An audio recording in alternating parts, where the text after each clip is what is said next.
மனதில் வைக்க வேண்டிய 3 விஷயங்கள். முதலாவது, அனைத்தும் அந்தரங்கமாய் இருக்க வேண்டும் என்று நினைத்தவள், இன்று அத்தனையும் அம்பலமாக்கிவிட்டாள்.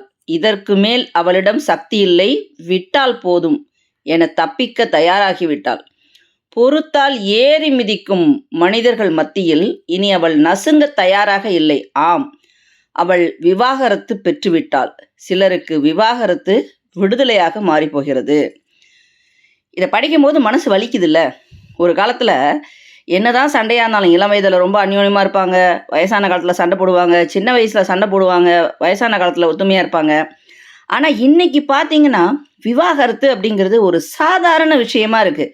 என்னமோ காலையில் ஒரு டிஃபன், மத்தியானம் ஒரு டிஃபன், நைட்டு ஒரு டிஃபன் சாப்பிட்ற மாதிரி மாறி மாறி மாறி மாறி டைவர்ஸ் அப்படிங்கிறது வந்து ஒரு கேஷுவலான விஷயமாயிட்டு, கஷ்டமான இடங்களில் அது ஏற்றுக்கொள்ள வேண்டிய விஷயம், நல்ல இடங்களில் அது வருத்தப்பட வேண்டிய ஒரு விஷயம். இரண்டாவது, பேசி பயனில்லாத போது மௌனம் சிறந்தது, பேசியே அர்த்தமில்லாத போது பிரிவே சிறந்தது.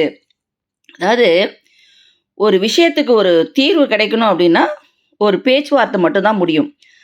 ஆனால் இன்றைய காலகட்டத்தில் பார்த்தா ஒரு விவாகரத்து வாங்கிக்கிட்டு கூட இன்னொரு திருமணம் பண்ணிக்கணும், இன்னொரு பெண்ணையோ ஒரு ஆணையோ நானுங்கிற ஒரு விஷயம் இல்லாமல் இருக்குதா? பெண்ணாக இருந்தாலும் சரிதான், ஆணாக இருந்தாலும் சரிதான். ஆணாக இருந்தால் அப்படியே ஓப்பனாக மனைவி இருக்கும் பொழுதே இன்னொரு பொண்ணோட இவள் தான் என்னுடைய துணைவி, என்னுடைய இணைவி, என்னுடைய உயிர் அப்படிலாம் பேசுகிறாங்க. இதெல்லாம் வந்து சட்டத்துக்கு புறம்பானது. அந்த பிள்ளைகள், பெற்ற பிள்ளைகள் அந்த அப்பாவை பார்க்கும்போது எவ்வளோ ஒரு வேதனையாக இருக்கும். பேசி அதுக்கு ஒரு பேசாமல் இருக்கிறது, மௌனம் வந்து ரொம்ப நல்லது. ஆனால் பேசியே புரிஞ்சுக்கல அப்படின்னா பிரிவு தான் வந்து பெஸ்ட்டு. ஆனால் அந்த குழந்தைங்களோட வார்த்தைகள்ங்கிறது எப்படி தெரியுமா இருக்கணும்? அவங்களுக்கு அப்பாவை ஒரு இன்னொரு பெண் கூடயோ இல்லை அம்மாவை இன்னொருத்தரை பார்க்கும்போது வலிக்கும். தயவு செஞ்சு அந்த தப்பை செய்யாதீங்க. மூன்றாவதாக, புரியாத கேள்விக்கு விடையில்லா விடுகதைகள், தெரியாத பாதைக்கு தடையில்லா பயணங்கள், காதலை புரியும் மனம் யாரிடமும் இல்லை. அப்படி இருந்தால் உன் காதல் தோற்றால் உன்னை ஈன்ற உலகம் வாழ்ந்து பார்த்து அழும். அதாவது என்னன்னே புரிய மாட்டேங்குதுங்க. ஒரு பெரிய அரசியல்வாதியாக இருக்காரு, தன்னுடைய மனைவியை வந்து டைவர்ஸ் பண்ணிட்டு இன்னொரு பொண்ணோட கல்யாணம் பண்ணிக்கிறாரு.